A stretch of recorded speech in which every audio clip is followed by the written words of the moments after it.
Thank you very much, and apologies for my appearance because I might be breaking ceilings. I'm also capable of breaking my knee. Good morning.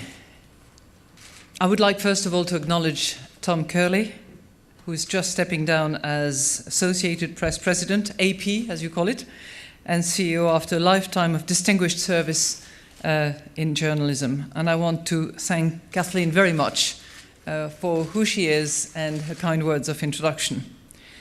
Warm thanks to you. Speaking of warm, warming up act, opening. You know, it's actually a testimony to Associated Press, testimony to its open-mindedness, because to have a French woman as the opener for the President of the United States, which in French would translate into vedette américaine, the American opener, takes imagination. Well done.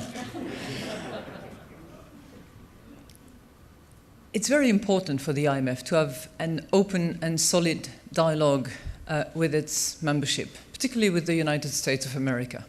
And in that regard, the press, and Associated Press in particular, play a critical role. So thank you very much for having me.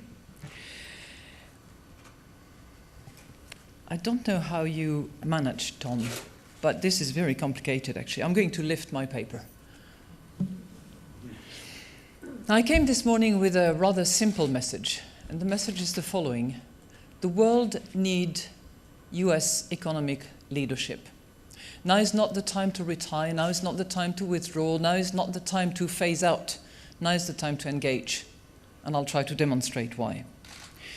Time and again over the last century, we have seen the United States leadership indispensable, bringing people together around shared values and an abiding vision of human potential and economic potential.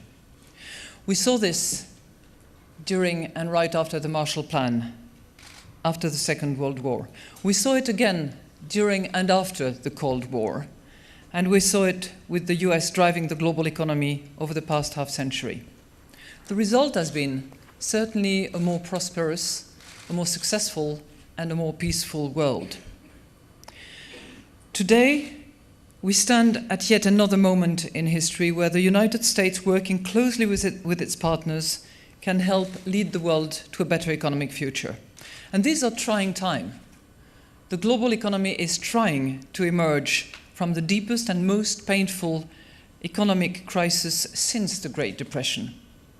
At the same time, the world is growing smaller and more interconnected, thanks to you, and what you said about the fast traffic of information has a lot to do with the way in which we feel so much more interconnected and therefore so much more vulnerable, as well as with many more opportunities.